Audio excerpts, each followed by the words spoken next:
ಓಂ ಶಾಂತಿ. ಮಧುರಾತಿ ಮಧುರ ಶಿವ ಪರಮಾತ್ಮ ತಂದೆಯ ಮಧುರ ಮಹಾವಾಕ್ಯವನ್ನು ಕೇಳೋಣ. ಇಂದಿನ ಮುರಳಿಯ ದಿನಾಂಕವಾಗಿದೆ 22/8/2025. ಪ್ರಾತಃ ಮುರಳಿ ಬಾಪ್ತಾದ ಮಧುಬನ್. ಮಧುರ ಮಕ್ಕಳೇ, ನಿಮಗೆ ಓದಿಸಲು ಯಾರು ಬಂದಿದ್ದಾರೆ ಎಂದು ವಿಚಾರ ಮಾಡಿ. ಆಗ ಖುಷಿಯಲ್ಲಿ ರೋಮಾಂಚನವಾಗಿ ನಿಂತು ಬಿಡುತ್ತೀರಿ. ಶ್ರೇಷ್ಠಾತಿ ಶ್ರೇಷ್ಠ ತಂದೆಯು ಓದಿಸುತ್ತಾರೆ. ಇಂತಹ ವಿದ್ಯೆಯನ್ನೆಂದೂ ಬಿಡಬಾರದು. ಇಂದಿನ ಪ್ರಶ್ನೆಯಾಗಿದೆ, ಈಗ ನೀವು ಮಕ್ಕಳಿಗೆ ಯಾವ ನಿಶ್ಚಯವಾಗಿದೆ? ನಿಶ್ಚಯ ಬುದ್ಧಿಯವರ ಚಿಹ್ನೆಗಳೇನು? ಉತ್ತರ: ನಿಮಗೆ ನಿಶ್ಚಯವಾಗಿದೆ. ನಾವೀಗ ಇಂತಹ ವಿದ್ಯೆಯನ್ನು ಓದುತ್ತಿದ್ದೇವೆ, ಯಾವುದರಿಂದ ಡಬಲ್ ಕಿರೀಟಧಾರಿ ರಾಜಾದಿರಾಜರಾಗುತ್ತೇವೆ. ಸ್ವಯಂ ಭಗವಂತನೇ ಓದಿಸಿ ನಮ್ಮನ್ನು ವಿಶ್ವದ ಮಾಲೀಕರನ್ನಾಗಿ ಮಾಡುತ್ತಿದ್ದಾರೆ. ನಾವೀಗ ಅವರ ಮಕ್ಕಳಾಗಿದ್ದೇವೆ ಅಂದ ಮೇಲೆ ಆ ವಿದ್ಯೆಯಲ್ಲಿಯೇ ತೊಡಗಬೇಕಾಗಿದೆ. ಹೇಗೆ ಚಿಕ್ಕ ಮಕ್ಕಳು ತಮ್ಮ ತಂದೆ ತಾಯಿಯನ್ನು ಬಿಟ್ಟು ಮತ್ಯಾರ ಬಳಿಯೂ ಹೋಗುವುದಿಲ್ಲ, ಹಾಗೆಯೇ ಇಂತಹ ಬೇಹದ್ದಿನ ತಂದೆಯು ಸಿಕ್ಕಿದ್ದಾರೆಂದರೆ ಮತ್ಯಾರೂ ಇಷ್ಟವಾಗಬಾರದು. ಒಬ್ಬ ತಂದೆಯದೇ ನೆನಪಿರಲಿ. ಗೀತೆಯಾಗಿದೆ. ಇಂದು ಬೆಳಗ್ಗೆ ಬೆಳಗ್ಗೆ ಬಂದವರು ಯಾರು? ಓಂ ಶಾಂತಿ. ಮಧುರಾತಿ ಮಧುರ ಮಕ್ಕಳು, ಗೀತೆಯನ್ನು ಕೇಳಿದಿರಿ. ಯಾರು ಬಂದಿದ್ದಾರೆ ಮತ್ತು ಯಾರು ಓದಿಸುತ್ತಾರೆ? ಇದು ತಿಳುವಳಿಕೆಯ ಮಾತಾಗಿದೆ. ಕೆಲವರು ಬಹಳ ಬುದ್ಧಿವಂತರಿರುತ್ತಾರೆ, ಕೆಲವರು ಕಡಿಮೆ ಬುದ್ಧಿವಂತರಿರುತ್ತಾರೆ. ಯಾರು ಬಹಳ ವಿದ್ಯಾವಂತರಾಗಿದ್ದಾರೆಯೋ ಅವರಿಗೆ ಬಹಳ ಬುದ್ಧಿವಂತರೆಂದು ಹೇಳುತ್ತಾರೆ. ಶಾಸ್ತ್ರಗಳು ಇತ್ಯಾದಿ ಏನೆಲ್ಲವನ್ನು ಓದಿರುತ್ತಾರೆಯೋ ಅವರಿಗೆ ಮಾನ್ಯತೆ ಇರುತ್ತದೆ. ಕಡಿಮೆ ಓದಿರುವವರಿಗೆ ಕಡಿಮೆ ಮಾನ್ಯತೆಯು ಸಿಗುತ್ತದೆ. ಓದಿಸಲು ಯಾರು ಬಂದರೆಂದು ಗೀತೆಯ ಶಬ್ದವನ್ನು ಕೇಳಿದಿರಿ. ಶಿಕ್ಷಕರು ಬರುತ್ತಾರಲ್ಲವೇ? ಶಾಲೆಯಲ್ಲಿ ಓದುವವರಿಗೆ ಶಿಕ್ಷಕರು ಬಂದರೆಂದು ತಿಳಿದಿರುತ್ತದೆ. ಇಲ್ಲಿ ಯಾರು ಬಂದಿದ್ದಾರೆ? ಒಮ್ಮೆಲೆ ರೋಮಾಂಚನವಾಗಿ ನಿಂತು ಬಿಡಬೇಕು. ಶ್ರೇಷ್ಠಾತಿ ಶ್ರೇಷ್ಠ ತಂದೆಯೇ ಪುನಃ ಓದಿಸಲು ಬಂದಿದ್ದಾರೆ. ತಿಳಿದುಕೊಳ್ಳುವ ಮಾತಲ್ಲವೇ? ಅದೃಷ್ಟದ ಮಾತೂ ಆಗಿದೆ. ಓದಿಸುವವರು ಯಾರಾಗಿದ್ದಾರೆ? ಸ್ವಯಂ ಭಗವಂತ. ಅವರೇ ಬಂದು ಓದಿಸುತ್ತಾರೆ. ಬಲೆ, ಯಾರೆಷ್ಟೇ ದೊಡ್ಡದಕ್ಕಿಂತ ದೊಡ್ಡ ವಿದ್ಯೆಯನ್ನು ಓದಿರಲಿ, ಆದರೆ ವಿವೇಕವು ಹೇಳುತ್ತದೆ ಆ ವಿದ್ಯೆಯನ್ನು ಕೂಡಲೇ ಬಿಟ್ಟು ಭಗವಂತನಿಂದ ಓದಿರಿ. 1 ಸೆಕೆಂಡಿನಲ್ಲಿ ಎಲ್ಲವನ್ನೂ ಬಿಟ್ಟು ಓದಲು ತಂದೆಯ ಬಳಿ ಬನ್ನಿರಿ. ತಂದೆಯು ತಿಳಿಸಿದ್ದಾರೆ, ನೀವೀಗ ಪುರುಷೋತ್ತಮ ಸಂಗಮ ಯುಗದವರಾಗಿದ್ದೀರಿ. ಉತ್ತಮರಿಗಿಂತಲೂ ಉತ್ತಮ ಪುರುಷರು ಶ್ರೀ ಲಕ್ಷ್ಮೀನಾರಾಯಣರಾಗಿದ್ದಾರೆ. ಇವರು ಅಂತಹ ಯಾವ ವಿದ್ಯೆಯಿಂದ ಈ ಪದವಿಯನ್ನು ಪಡೆದರೆಂದು ಪ್ರಪಂಚದಲ್ಲಿ ಯಾರಿಗೂ ತಿಳಿದಿಲ್ಲ. ಈ ಪದವಿಯನ್ನು ಪಡೆಯಲು ನೀವು ಓದುತ್ತೀರಿ. ಯಾರು ಓದಿಸುತ್ತಾರೆ? ಭಗವಂತ. ಅಂದ ಮೇಲೆ ಮತ್ತೆಲ್ಲ ವಿದ್ಯೆಗಳನ್ನು ಬಿಟ್ಟು ಈ ವಿದ್ಯಾಭ್ಯಾಸದಲ್ಲಿ ತೊಡಗಿಬಿಡಬೇಕು. ಏಕೆಂದರೆ ತಂದೆಯು ಬರುವುದೇ ಕಲ್ಪದ ನಂತರ. ತಂದೆಯು ತಿಳಿಸುತ್ತಾರೆ, ನಾನು ಪ್ರತಿ 5000 ವರ್ಷಗಳ ನಂತರ ಸನ್ಮುಖದಲ್ಲಿ ಓದಿಸಲು ಬರುತ್ತೇನೆ. ಆಶ್ಚರ್ಯವಲ್ಲವೇ? ನಮಗೆ ಈ ಪದವಿಯನ್ನು ಪ್ರಾಪ್ತಿ ಮಾಡಿಸಲು ಭಗವಂತನೇ ಓದಿಸುತ್ತಾರೆಂದು ಹೇಳುತ್ತಾರೆ. ಆದರೆ ಓದುವುದೇ ಇಲ್ಲ ಅಂದಾಗ ಇವರು ಸುಪುತ್ರರಲ್ಲ. ತಂದೆಯ ವಿದ್ಯೆಯ ಮೇಲೆ ಪೂರ್ಣವಾಗಿ ಗಮನ ಕೊಡುವುದಿಲ್ಲ, ಮರೆತು ಹೋಗುತ್ತಾರೆಂದು ತಂದೆಯು ಹೇಳುತ್ತಾರಲ್ಲವೇ? ಬಾಬಾ, ನಾವು ಮರೆತು ಹೋಗುತ್ತೇವೆ ಎಂದು ನೀವು ಹೇಳುತ್ತೀರಿ. ಶಿಕ್ಷಕರನ್ನು ಮರೆತು ಹೋಗುತ್ತೀರಿ. ಇದು ಮಾಯೆಯ ಬಿರುಗಾಳಿಯಾಗಿದೆ. ಆದರೆ ವಿದ್ಯೆಯನ್ನಂತೂ ಓದಬೇಕಲ್ಲವೇ? ವಿವೇಕವು ಹೇಳುತ್ತದೆ, ಭಗವಂತನೇ ಓದಿಸುತ್ತಾರೆಂದರೆ ತಕ್ಷಣವೇ ಈ ವಿದ್ಯೆಯಲ್ಲಿ ತೊಡಗಿಬಿಡಬೇಕು. ಚಿಕ್ಕ ಮಕ್ಕಳೇ ವಿದ್ಯೆಯನ್ನು ಓದುತ್ತಾರೆ. ಎಲ್ಲರಲ್ಲಿ ಆತ್ಮವಿದೆ. ಉಳಿದಂತೆ ಶರೀರವು ಚಿಕ್ಕದು ದೊಡ್ಡದಿರುತ್ತದೆ. ನಾನು ತಮ್ಮ ಅತೀ ಪುಟ್ಟ ಮಗುವಾಗಿದ್ದೇನೆ ಎಂದು ಆತ್ಮವು ಹೇಳುತ್ತದೆ. ತಂದೆಯು ತಿಳಿಸುತ್ತಾರೆ, ಒಳ್ಳೆಯದು, ನನ್ನವರಾಗಿದ್ದೀರಿ ಎಂದರೆ ಈಗ ಓದಿರಿ.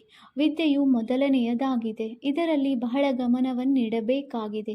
ವಿದ್ಯಾರ್ಥಿಗಳು ಇಲ್ಲಿ ಪರಮ ಶಿಕ್ಷಕನ ಬಳಿ ಬರುತ್ತೀರಿ. ಓದಿಸುವಂತಹ ಶಿಕ್ಷಕರೂ ಸಹ ನಿಗದಿತರಾಗಿದ್ದಾರೆ. ಆದರೂ ಸಹ ಪರಮ ಶಿಕ್ಷಕನು ಇದ್ದಾರಲ್ಲವೇ? 7 ದಿನಗಳ ಬಟ್ಟಿ ಎಂದು ಗಾಯನವಿದೆ. ತಂದೆಯು ತಿಳಿಸುತ್ತಾರೆ, ಈಗ ಪವಿತ್ರರಾಗಿ ಮತ್ತು ನನ್ನನ್ನು ನೆನಪು ಮಾಡಿ ದೈವಿ ಗುಣಗಳನ್ನು ಧಾರಣೆ ಮಾಡಿದರೆ ನೀವು ಆ ರೀತಿಯಾಗಿ ಬಿಡುತ್ತೀರಿ. ಬೇಹದ್ದಿನ ತಂದೆಯನ್ನು ನೆನಪು ಮಾಡಬೇಕಾಗಿದೆ. ಚಿಕ್ಕ ಮಕ್ಕಳನ್ನು ತಂದೆ ತಾಯಿಯ ಹೊರತು ಬೇರೆ ಯಾರಾದರೂ ಎತ್ತಿಕೊಂಡರೆ ಅವರ ಬಳಿ ಹೋಗುವುದೇ ಇಲ್ಲ. ನೀವು ಸಹ ಬೇಹದ್ದಿನ ತಂದೆಯ ಮಕ್ಕಳಾಗಿದ್ದೀರಿ ಅಂದ ಮೇಲೆ ನಿಮಗೆ ಮತ್ಯಾರನ್ನು ನೋಡುವುದಕ್ಕೂ ಇಷ್ಟವಾಗಬಾರದು. ನಿಮಗೆ ಗೊತ್ತಿದೆ, ನಾವು ಶ್ರೇಷ್ಠಾತಿಶ್ರೇಷ್ಠ ತಂದೆಯ ಮಕ್ಕಳಾಗಿದ್ದೇವೆ. ಅವರು ನಮ್ಮನ್ನು ಡಬಲ್ ಕಿರೀಟಧಾರಿ ರಾಜಾದಿರಾಜರನ್ನಾಗಿ ಮಾಡುತ್ತಾರೆ. ಪ್ರಕಾಶತೆಯ ಕಿರೀಟವು ಮನ್ಮನಾಭವ ಮತ್ತು ರತ್ನಜಡಿತ ಕಿರೀಟವು ಮಧ್ಯಾಜಿಭವದಿಂದ ಸಿಗುತ್ತದೆ. ನಾವು ಈ ವಿದ್ಯೆಯಿಂದ ವಿಶ್ವದ ಮಾಲೀಕರಾಗುತ್ತೇವೆಂದು ನಿಶ್ಚಯವಾಗಿ ಬಿಡುತ್ತದೆ. 5,000 ವರ್ಷಗಳ ನಂತರ ಚರಿತ್ರೆಯು ಪುನರಾವರ್ತನೆಯಾಗುತ್ತದೆಯಲ್ಲವೇ? ನಿಮಗೆ ರಾಜ್ಯಭಾಗ್ಯವು ಸಿಗುತ್ತದೆ. ಉಳಿದೆಲ್ಲ ಆತ್ಮಗಳು ತಮ್ಮ ಮನೆ ಶಾಂತಿಧಾಮಕ್ಕೆ ಹೊರಟು ಹೋಗುತ್ತಾರೆ. ಮೂಲತಃ ನಾವಾತ್ಮಗಳು ತಂದೆಯ ಜೊತೆ ನಮ್ಮ ಮನೆಯಲ್ಲಿರುತ್ತೇವೆಂದು ಈಗ ಮಕ್ಕಳಿಗೆ ಅರ್ಥವಾಗಿದೆ. ಶಿವತಂದೆಯ ಮಕ್ಕಳಾಗುವುದರಿಂದ ನೀವು ಸ್ವರ್ಗದ ಮಾಲೀಕರಾಗುತ್ತೀರಿ. ಆದರೆ ಅಂತಹ ತಂದೆಯನ್ನೇ ಮರೆತು ಅನಾಥರಾಗಿ ಬಿಡುತ್ತೀರಿ. ಭಾರತವು ಈ ಸಮಯದಲ್ಲಿ ಅನಾಥವಾಗಿದೆ. ಯಾರಿಗೆ ತಂದೆ ತಾಯಿಯೂ ಇರುವುದಿಲ್ಲವೋ, ಅಲೆದಾಡುತ್ತಿರುತ್ತಾರೆಯೋ ಅವರಿಗೆ ಅನಾಥರೆಂದು ಹೇಳುತ್ತಾರೆ. ನಿಮಗಂತೂ ಈಗ ತಂದೆಯು ಸಿಕ್ಕಿದ್ದಾರೆ. ನೀವು ಇಡೀ ಸೃಷ್ಟಿ ಚಕ್ರವನ್ನೇ ತಿಳಿದುಕೊಂಡಿದ್ದೀರಿ ಅಂದಾಗ ಖುಷಿಯಲ್ಲಿ ಗದ್ಗದಿತರಾಗಬೇಕು.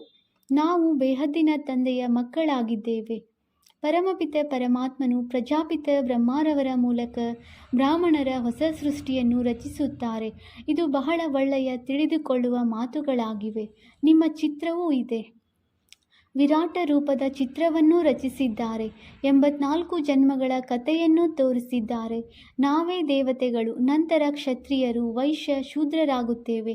ಇದನ್ನು ಯಾವುದೇ ಮನುಷ್ಯರು ತಿಳಿದುಕೊಂಡಿಲ್ಲ. ಏಕೆಂದರೆ ಬ್ರಾಹ್ಮಣರು ಮತ್ತು ಬ್ರಾಹ್ಮಣರಿಗೆ ಓದಿಸುವಂತಹ ತಂದೆ ಇಬ್ಬರ ಹೆಸರು ಗುರುತನ್ನೇ ಮರೆಸಿಬಿಟ್ಟಿದ್ದಾರೆ. ನೀವು ಆಂಗ್ಲ ಭಾಷೆಯಲ್ಲಿಯೂ ಸಹ ಚೆನ್ನಾಗಿ ತಿಳಿಸಬಲ್ಲಿರಿ. ಯಾರು ಆಂಗ್ಲ ಭಾಷೆಯನ್ನು ತಿಳಿದುಕೊಂಡಿದ್ದಾರೆಯೋ ಅವರು ಅನುವಾದ ಮಾಡಿ ತಿಳಿಸಿಕೊಡಿ. ತಂದೆಯು ನಾಲೆಡ್ಜ್ಫುಲ್ ಆಗಿದ್ದಾರೆ. ಈ ಸೃಷ್ಟಿ ಚಕ್ರವು ಹೇಗೆ ಸುತ್ತುತ್ತದೆ ಎಂದು ಅವರಿಗೆ ಈ ಜ್ಞಾನವಿದೆ. ಇದು ವಿದ್ಯೆಯಾಗಿದೆ. ಯೋಗಕ್ಕೂ ತಂದೆಯ ನೆನಪೆಂದು ಹೇಳಲಾಗುತ್ತದೆ. ಇದನ್ನು ಆಂಗ್ಲ ಭಾಷೆಯಲ್ಲಿ ಕಮ್ಯುನಿಕೇಷನ್ ಎಂದು ಹೇಳಲಾಗುತ್ತದೆ. ತಂದೆಯೊಂದಿಗೆ ಕಮ್ಯುನಿಯನ್, ಶಿಕ್ಷಕರೊಂದಿಗೂ ಕಮ್ಯುನಿಯನ್, ಸದ್ಗುರುವಿನೊಂದಿಗೂ ಕಮ್ಯುನಿಯನ್. ಇದು ಪರಮಪಿತ ಪರಮಾತ್ಮನೊಂದಿಗೆ ಕಮ್ಯುನಿಯನ್ ಆಗಿದೆ. ಸ್ವಯಂ ತಂದೆಯೇ ತಿಳಿಸುತ್ತಾರೆ, ನನ್ನನ್ನು ನೆನಪು ಮಾಡಿ, ಮತ್ಯಾವುದೇ ದೇಹಧಾರಿಯನ್ನು ನೆನಪು ಮಾಡಬೇಡಿ. ಮನುಷ್ಯರು ಗುರುಗಳನ್ನು ಮಾಡಿಕೊಳ್ಳುತ್ತಾರೆ, ಶಾಸ್ತ್ರಗಳನ್ನೂ ಓದುತ್ತಾರೆ. ಆದರೆ ಅವರಿಗೆ ಗುರಿ ಉದ್ದೇಶವೇನೂ ಇರುವುದಿಲ್ಲ, ಸದ್ಗತಿಯೂ ಆಗುವುದಿಲ್ಲ. ತಂದೆಯು ತಿಳಿಸುತ್ತಾರೆ, ನಾನು ಎಲ್ಲರನ್ನೂ ಹಿಂತಿರುಗಿ ಕರೆದುಕೊಂಡು ಹೋಗಲು ಬಂದಿದ್ದೇನೆ. ನೀವೀಗ ತಂದೆಯ ಜೊತೆ ಬುದ್ಧಿಯೋಗವನ್ನಿಡಬೇಕು. ಇದರಿಂದ ನೀವು ಮನೆಗೆ ಹೋಗಬೇಕು. ಬಹಳ ಚೆನ್ನಾಗಿ ನೆನಪು ಮಾಡುವುದರಿಂದ ವಿಶ್ವದ ಮಾಲೀಕರಾಗುತ್ತೀರಿ. ಈ ಲಕ್ಷ್ಮೀನಾರಾಯಣರು ಸ್ವರ್ಗದ ಮಾಲೀಕರಾಗಿದ್ದಾರಲ್ಲವೇ? ಇದನ್ನು ತಿಳಿಸುವವರು ಯಾರಾಗಿದ್ದಾರೆ? ತಂದೆಗೆ ನಾಲೆಡ್ಜ್ಫುಲ್ ಎಂದು ಹೇಳಲಾಗುತ್ತದೆ. ಇದಕ್ಕೆ ಮನುಷ್ಯರು ಭಗವಂತನು ಅಂತರ್ಯಾಮಿ ಎಂದು ಹೇಳುತ್ತಾರೆ. ವಾಸ್ತವದಲ್ಲಿ ಅಂತರ್ಯಾಮಿ ಎನ್ನುವ ಶಬ್ದವೇ ಇಲ್ಲ.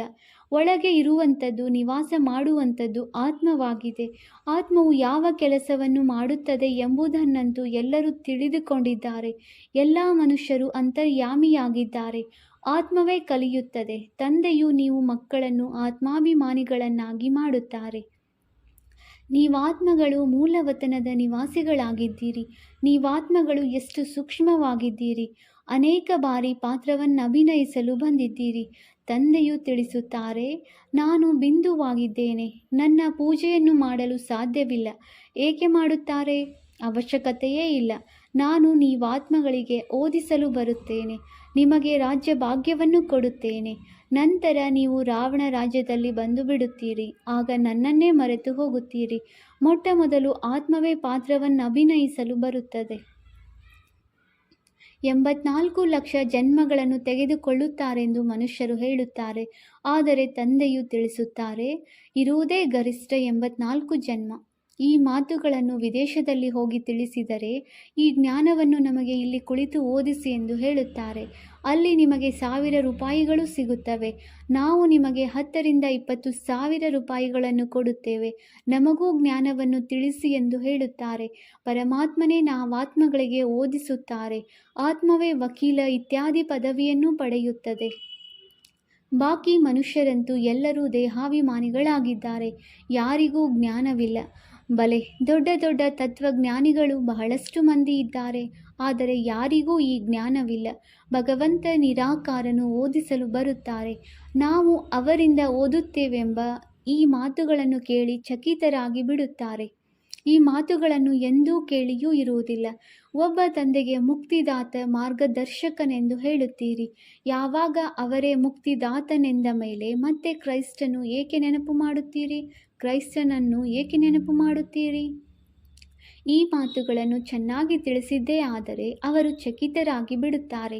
ನಾವು ಇದನ್ನು ಕೇಳಲೇಬೇಕೆಂದು ಹೇಳುತ್ತಾರೆ. ಸ್ವರ್ಗದ ಸ್ಥಾಪನೆಯಾಗುತ್ತಿದೆ, ಅದಕ್ಕಾಗಿ ಈ ಮಹಾಭಾರತ ಯುದ್ಧವೂ ಇದೆ. ತಂದೆಯು ತಿಳಿಸುತ್ತಾರೆ, ನಾನು ನಿಮ್ಮನ್ನು ರಾಜಾದಿರಾಜರು ಡಬಲ್ ಕಿರೀಟಧಾರಿಗಳನ್ನಾಗಿ ಮಾಡುತ್ತೇನೆ. ಅಲ್ಲಿ ಸುಖ, ಶಾಂತಿ, ಪವಿತ್ರತೆ ಎಲ್ಲವೂ ಇತ್ತು. ವಿಚಾರ ಮಾಡಿ, ಎಷ್ಟು ವರ್ಷಗಳಾಯಿತು?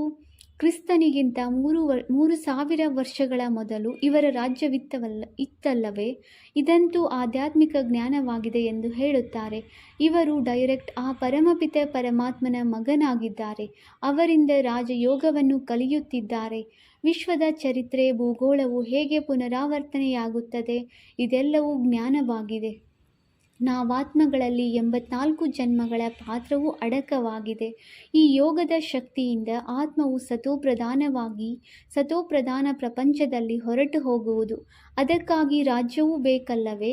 ಹಳೆಯ ಪ್ರಪಂಚದ ವಿನಾಶವೂ ಆಗಬೇಕು.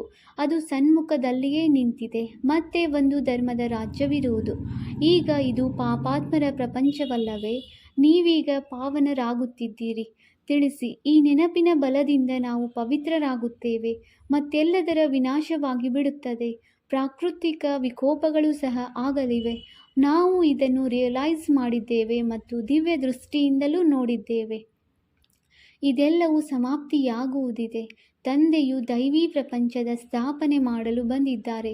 ಇದನ್ನು ಕೇಳಿದಾಗ ಹೇಳುತ್ತಾರೆ, ಓಹೋ, ಇವರು ಭಗವಂತನ ಮಕ್ಕಳಾಗಿದ್ದಾರೆ ಎಂದು. ನೀವು ಮಕ್ಕಳಿಗೆ ತಿಳಿದಿದೆ, ಈ ಯುದ್ಧವಾಗುವುದು, ಪ್ರಾಕೃತಿಕ ವಿಕೋಪಗಳು ಆಗುವುದು. ಆಗ ಯಾವ ಸ್ಥಿತಿಯಾಗಬಹುದು? ಈ ದೊಡ್ಡ ದೊಡ್ಡ ಕಟ್ಟಡಗಳೆಲ್ಲವೂ ಬೀಳತೊಡಗುತ್ತವೆ. ನಿಮಗೆ ತಿಳಿದಿದೆ, ಈ ಅಣು ಬಾಂಬು ಇತ್ಯಾದಿಗಳನ್ನು 5,000 ವರ್ಷಗಳ ಮೊದಲು ತಮ್ಮದೇ ವಿನಾಶಕ್ಕಾಗಿ ತಯಾರಿಸಿದ್ದರು. ಈಗಲೂ ಬಾಂಬುಗಳು ತಯಾರಾಗಿವೆ. ಯೋಗ ಬಲವೆಂದರೇನು? ಯಾವುದರಿಂದ ನೀವು ವಿಶ್ವದ ಮೇಲೆ ವಿಜಯ ಗಳಿಸುತ್ತೀರಿ? ಇದು ಮತ್ಯಾರಿಗೂ ತಿಳಿದಿಲ್ಲ. ಹೇಳಿ, ವಿಜ್ಞಾನವು ನಿಮ್ಮದೇ ವಿನಾಶ ಮಾಡುತ್ತದೆ. ನಮ್ಮದು ತಂದೆಯ ಜೊತೆ ಯೋಗವಿದೆ. ಆದ್ದರಿಂದ ಆ ಶಾಂತಿಯ ಬಲದಿಂದ ನಾವು ವಿಶ್ವದ ಮೇಲೆ ಜಯಗಳಿಸಿ ಸತೋಪ್ರಧಾನರಾಗಿ ಬಿಡುತ್ತೇವೆ. ತಂದೆಯೇ ಪತಿತ ಪಾವನನಾಗಿದ್ದಾರೆ ಅಂದ ಮೇಲೆ ಅವಶ್ಯವಾಗಿ ಪಾವನ ಪ್ರಪಂಚವನ್ನು ಸ್ಥಾಪನೆ ಮಾಡಿಯೇ ಮಾಡುತ್ತಾರೆ. ಡ್ರಾಮಾ ಅನುಸಾರ ನಿಗದಿಯಾಗಿದೆ. ಯಾವ ಇಷ್ಟು ಬಾಂಬುಗಳನ್ನು ತಯಾರು ಮಾಡಿದ್ದಾರೆಯೋ ಇವನ್ನು ಹಾಗೆಯೇ ಇಟ್ಟುಕೊಳ್ಳುತ್ತಾರೆಯೇ? ಹೀಗೆ ತಿಳಿಸಿದಾಗ ಅವರಿಗೆ ಅರ್ಥವಾಗುತ್ತದೆ, ಇದು ಯಾವುದೋ ಶಕ್ತಿಯಾಗಿದೆ. ಇವರಲ್ಲಿ ಭಗವಂತನು ಬಂದು ಪ್ರವೇಶ ಮಾಡುತ್ತಾರೆ. ಇದು ಸಹ ನಾಟಕದಲ್ಲಿ ನಿಗದಿಯಾಗಿದೆ. ಇಂತಿಂತಹ ಮಾತುಗಳನ್ನು ತಿಳಿಸುತ್ತಾ ಇದ್ದಾಗ ಅವರು ಖುಷಿಯಾಗುತ್ತಾರೆ. ಆತ್ಮದಲ್ಲಿ ಹೇಗೆ ಪಾತ್ರವಿದೆ? ಇದು ಸಹ ಅನಾದಿ ಮಾಡಲ್ಪಟ್ಟ ನಾಟಕವಾಗಿದೆ. ನಿಮ್ಮ ಕ್ರಿಸ್ತನೂ ಸಹ ಪುನರ್ಜನ್ಮವನ್ನು ತೆಗೆದುಕೊಳ್ಳುತ್ತಾ ಈಗ ತಮೋಪ್ರಧಾನ ಸ್ಥಿತಿಯಲ್ಲಿದ್ದಾರೆ. ಮತ್ತೆ ತಮ್ಮ ಸಮಯದಲ್ಲಿ ಕ್ರಿಸ್ತನು ಬಂದು ನಿಮ್ಮ ಧರ್ಮವನ್ನು ಸ್ಥಾಪನೆ ಮಾಡುತ್ತಾರೆ. ಹೀಗೆ ಅಥಾರಿಟಿಯಿಂದ ಹೇಳಿದಾಗ ಅವರು ತಿಳಿದುಕೊಳ್ಳುತ್ತಾರೆ. ತಂದೆಯು ಎಲ್ಲ ಮಕ್ಕಳಿಗೆ ತಿಳಿಸುತ್ತಾರೆ ಅಂದಾಗ ಈ ವಿದ್ಯೆಯಲ್ಲಿ ಮಕ್ಕಳು ತೊಡಗಬೇಕಾಗಿದೆ. ತಂದೆ, ಶಿಕ್ಷಕ, ಸದ್ಗುರು ಮೂವರು ಒಬ್ಬರೇ ಆಗಿದ್ದಾರೆ. ಅವರು ಹೇಗೆ ಜ್ಞಾನವನ್ನು ಕೊಡುತ್ತಾರೆ ಎಂಬುದನ್ನು ನೀವು ತಿಳಿದುಕೊಂಡಿದ್ದೀರಿ. ಎಲ್ಲರನ್ನೂ ಪವಿತ್ರರನ್ನಾಗಿ ಮಾಡಿ ಕರೆದುಕೊಂಡು ಹೋಗುತ್ತಾರೆ. ದೈವಿ ರಾಜಧಾನಿ ಇದ್ದಾಗ ಪವಿತ್ರರಿದ್ದರು, ದೇವತೆಗಳಿದ್ದರು. ಮಾತನಾಡುವುದಕ್ಕೂ ಬಹಳ ಬುದ್ಧಿವಂತಿಕೆ ಇರಬೇಕು. ಮಾತಿನ ಶೈಲಿಯೂ ಚೆನ್ನಾಗಿರಬೇಕು. ತಿಳಿಸಿ, ಉಳಿದೆಲ್ಲ ಆತ್ಮಗಳು ಮಧುರ ಮನೆಯಲ್ಲಿರುತ್ತಾರೆ. ತಂದೆಯೇ ಕರೆದುಕೊಂಡು ಹೋಗುತ್ತಾರೆ. ಅವರೇ ಸರ್ವರ ಸದ್ಗತಿ ದಾತನಾಗಿದ್ದಾರೆ. ಅವರ ಜನ್ಮಸ್ಥಾನವು ಭಾರತವಾಗಿದೆ. ಇದು ಇಷ್ಟು ದೊಡ್ಡ ತೀರ್ಥಸ್ಥಾನವಾಯಿತು. ನಿಮಗೆ ತಿಳಿದಿದೆ, ಎಲ್ಲರೂ ತಮೋಪ್ರಧಾನರಾಗಲೇಬೇಕಾಗಿದೆ. ಎಲ್ಲರೂ ಪುನರ್ಜನ್ಮವನ್ನು ತೆಗೆದುಕೊಳ್ಳುವರು. ಯಾರೂ ಹಿಂತಿರುಗಿ ಹೋಗಲು ಸಾಧ್ಯವಿಲ್ಲ. ಆದಿದೇವನೇ 84 ಜನ್ಮಗಳನ್ನು ತೆಗೆದುಕೊಳ್ಳುತ್ತಾರೆ ಅಂದ ಮೇಲೆ ಕ್ರಿಸ್ತನೂ ಸಹ ಅವಶ್ಯವಾಗಿ ಪುನರ್ಜನ್ಮವನ್ನು ತೆಗೆದುಕೊಳ್ಳುತ್ತಾ ಪುನಃ ಹೋಗಿ ತಮೋ ಪ್ರಧಾನರಾಗುತ್ತಾರೆ. ಇಂತಹ ಮಾತುಗಳನ್ನು ತಿಳಿಸಿದಾಗ ಬಹಳ ಆಶ್ಚರ್ಯಚಕಿತರಾಗುತ್ತಾರೆ. ತಂದೆಯು ತಿಳಿಸುತ್ತಾರೆ, ದಂಪತಿಗಳಾಗಿದ್ದರೆ ಬಹಳ ಚೆನ್ನಾಗಿ ತಿಳಿಸಬಹುದಾಗಿದೆ. ಭಾರತದಲ್ಲಿ ಮೊದಲು ಪವಿತ್ರತೆ ಇತ್ತು, ನಂತರ ಹೇಗೆ ಅಪವಿತ್ರರಾಗುತ್ತಾರೆ ಎಂಬುದನ್ನು ಸಹ ತಿಳಿಸಬಹುದಾಗಿದೆ. ಪೂಜ್ಯರೇ ಪೂಜಾರಿಗಳಾಗಿ ಬಿಡುತ್ತಾರೆ. ಅಪವಿತ್ರರಾಗುವುದರಿಂದ ಮತ್ತೆ ತಮ್ಮದೇ ಪೂಜೆಯನ್ನು ಮಾಡತೊಡಗುತ್ತಾರೆ. ರಾಜರ ಮನೆಯಲ್ಲಿಯೂ ಈ ದೇವತೆಗಳ ಚಿತ್ರಗಳಿರುತ್ತವೆ. ಯಾರು ಪವಿತ್ರ ಡಬಲ್ ಕಿರೀಟಧಾರಿಗಳಾಗಿದ್ದಾರೋ ಅವರನ್ನು ಕಿರೀಟವಿಲ್ಲದ ಅಪವಿತ್ರರು ಪೂಜಿಸುತ್ತಾರೆ. ಅಂದ ಮೇಲೆ ಅವರು ಪೂಜಾರಿ ರಾಜರಾದರು. ಅವರಿಗೆ ದೇವಿ ದೇವತೆಗಳೆಂದು ಹೇಳುವುದಿಲ್ಲ, ಏಕೆಂದರೆ ಈ ದೇವತೆಗಳ ಪೂಜೆ ಮಾಡುತ್ತಾರೆ. ತಾವೇ ಪೂಜ್ಯ, ತಾವೇ ಪೂಜಾರಿ ಪತಿತರಾಗಿ ಬಿಡುತ್ತಾರೆ. ಆಗ ರಾವಣ ರಾಜ್ಯವು ಆರಂಭವಾಗುತ್ತದೆ. ಈ ಸಮಯದಲ್ಲಿ ರಾವಣ ರಾಜ್ಯವಿದೆ. ಹೀಗೀಗೆ ಕುಳಿತು ತಿಳಿಸಿದಾಗ ಎಷ್ಟು ಮಜಾ ಮಾಡಿ ತೋರಿಸುವಿರಿ. ಗಾಡಿಯ 2 ಚಕ್ರಗಳು ಅರ್ಥಾತ್ ದಂಪತಿಗಳಿದ್ದರೆ ಅವರು ಬಹಳ ಅದ್ಭುತ ಮಾಡಿ ತೋರಿಸಬಹುದಾಗಿದೆ. ನಾವು ದಂಪತಿಗಳೇ ಪುನಃ ಪೂಜ್ಯರಾಗುತ್ತೇವೆ. ನಾವು ಸುಖ, ಶಾಂತಿ, ಪವಿತ್ರತೆಯ ಆಸ್ತಿಯನ್ನು ತೆಗೆದುಕೊಳ್ಳುತ್ತಿದ್ದೇವೆ. ನಿಮ್ಮ ಚಿತ್ರಗಳು ಸಹ ರಚಿಸಲ್ಪಟ್ಟಿರುತ್ತವೆ. ಇದು ಈಶ್ವರಿಯ ಪರಿವಾರವಾಗಿದೆ. ತಂದೆಗೆ ಮಕ್ಕಳಿದ್ದಾರೆ, ಮೊಮ್ಮಕ್ಕಳು ಇದ್ದಾರೆ, ಮತ್ಯಾವುದೇ ಸಂಬಂಧವಿಲ್ಲ. ಇದಕ್ಕೆ ಹೊಸ ಸೃಷ್ಟಿ ಎಂದು ಹೇಳಲಾಗುತ್ತದೆ. ಮತ್ತೆ ಕೆಲವರೇ ದೇವಿ ದೇವತೆಗಳಾಗುತ್ತಾರೆ. ನಂತರ ನಿಧಾನವಾಗಿ ವೃದ್ಧಿಯಾಗುತ್ತದೆ. ಈ ಜ್ಞಾನವು ಎಷ್ಟೊಂದು ತಿಳಿದುಕೊಳ್ಳುವಂಥದ್ದಾಗಿದೆ. ಈ ತಂದೆಯೂ ಸಹ, ಬ್ರಹ್ಮ ತಂದೆಯು ವ್ಯಾಪಾರದಲ್ಲಿ ಹೇಗೆ ನವಾಬನಾಗಿದ್ದರೂ ಯಾವುದೇ ಮಾತಿನ ಚಿಂತೆ ಇರಲಿಲ್ಲ.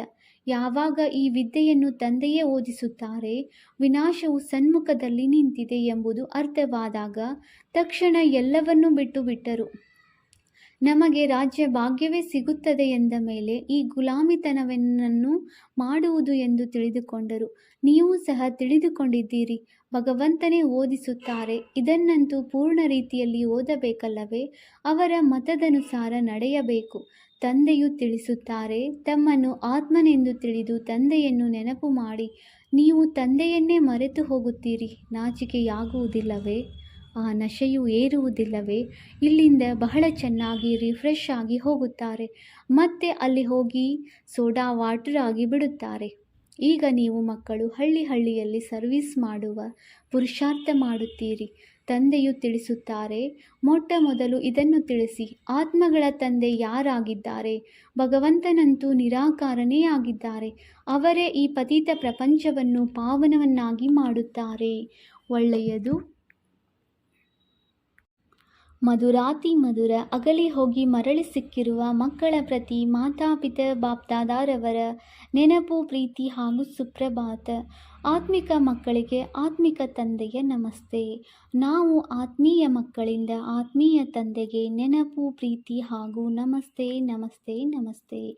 ಧಾರಣೆಗಾಗಿ ಮುಖ್ಯ ಸಾರ. Point number 1. ಸ್ವಯಂ ಭಗವಂತನು ಪರಮ ಶಿಕ್ಷಕನಾಗಿ ಓದಿಸುತ್ತಿದ್ದಾರೆ. ಆದ್ದರಿಂದ ಚೆನ್ನಾಗಿ ಓದಬೇಕು.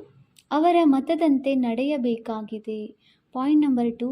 ತಂದೆಯ ಜೊತೆ ಈ ರೀತಿ ಯೋಗವನ್ನಿಡಬೇಕು. ಅದರಿಂದ ಶಾಂತಿಯ ಬಲವು ಜಮಾ ಆಗುತ್ತಾ ಹೋಗಲಿ. ಶಾಂತಿಯ ಬಲದಿಂದ ವಿಶ್ವದ ಮೇಲೆ ಜಯ ಗಳಿಸಬೇಕಾಗಿದೆ. ಪತಿತರಿಂದ ಪಾವನರಾಗಬೇಕಾಗಿದೆ. ವರದಾನ: ಸಮಯ ಮತ್ತು ಸಂಕಲ್ಪಗಳನ್ನು ಸೇವೆಯಲ್ಲಿ ಅರ್ಪಣೆ ಮಾಡುವಂತಹ ಮಾಸ್ಟರ್ ವಿಧಾತ ವರದಾತ ಭವ. ಈಗ ಸ್ವಯಂನ ಸಣ್ಣ ಸಣ್ಣ ಮಾತುಗಳ ಹಿಂದೆ, ತನುವಿನ ಹಿಂದೆ, ಮನಸ್ಸಿನ ಹಿಂದೆ, ಸಾಧನಗಳ ಹಿಂದೆ, ಸಂಬಂಧ ನಿಭಾಯಿಸುವುದರ ಹಿಂದೆ ಸಮಯ ಮತ್ತು ಸಂಕಲ್ಪ ತೊಡಗಿಸುವ ಬದಲು ಅದನ್ನು ಸೇವೆಯಲ್ಲಿ ಅರ್ಪಣೆ ಮಾಡಿಬಿಡಿ. ಇದರ ಸಮರ್ಪಣಾ ಸಮಾರೋಹ ಆಚರಿಸಿ. ಶ್ವಾಸ ಸೇವೆಯ ಲಗನ್ ಇರಲಿ. ಸೇವೆಯಲ್ಲಿ ಮಗ್ನವಾಗಿರಿ. ಆದ್ದರಿಂದ ಸೇವೆಯಲ್ಲಿ ತೊಡಗಿಸುವುದರಿಂದ ಸ್ವ ಉನ್ನತಿಯ ಉಡುಗೊರೆ ಸ್ವತಃ ಪ್ರಾಪ್ತಿಯಾಗಿ ಬಿಡುವುದು. ವಿಶ್ವ ಕಲ್ಯಾಣದಲ್ಲಿ ಸ್ವಕಲ್ಯಾಣ ಸಮಾವೇಶವಾಗಿದೆ. ಆದ್ದರಿಂದ ನಿರಂತರ ಮಹಾದಾನಿ, ಮಾಸ್ಟರ್, ವಿಧಾತ ಮತ್ತು ವರದಾತ ಆಗಿ. ಸ್ಲೋಗನ್: ತಮ್ಮ ಇಚ್ಛೆಗಳನ್ನು ಕಡಿಮೆ ಮಾಡಿ, ಆಗ ಸಮಸ್ಯೆಗಳು ಕಡಿಮೆಯಾಗಿ ಬಿಡುವುದು. ಅವ್ಯಕ್ತ ಸೂಚನೆ: ಸಹಜ ಯೋಗಿ ಆಗಬೇಕೆಂದರೆ ಪರಮಾತ್ಮನ ಪ್ರೀತಿಯ ಅನುಭವಿಯಾಗಿರಿ. ಹೇಗೆ ಲೌಕಿಕ ರೀತಿಯಿಂದ ಯಾರಾದರೂ ಯಾರದ್ದೇ ಸ್ನೇಹದಲ್ಲಿ ಲವಲೀನರಾಗಿದ್ದರೆ ಮುಖದಿಂದ, ನಯನಗಳಿಂದ, ವಾಣಿಯಿಂದ ಅನುಭವವಾಗುತ್ತದೆ. ಇವರು ಲವಲೀನರಾಗಿದ್ದಾರೆ, ಪ್ರಿಯತಮೆಯರಾಗಿದ್ದಾರೆ. ಹಾಗೆಯೇ ಯಾವ ಸಮಯದಲ್ಲಿ ಸ್ಟೇಜ್ ಮೇಲೆ ಬರುತ್ತೀರೆಂದರೆ ಎಷ್ಟು ತಮ್ಮ ಒಳಗಡೆ ತಂದೆಯ ಸ್ನೇಹ ಇಮರ್ಜ್ ಆಗಿರುತ್ತದೆ, ಅಷ್ಟು ಸ್ನೇಹದ ಬಾಣ ಅನ್ಯರಿಗೂ ಸಹ ಸ್ನೇಹದಲ್ಲಿ ಗಾಯ ಮಾಡಿ ಬಿಡುತ್ತದೆ. ಓಂ ಶಾಂತಿ.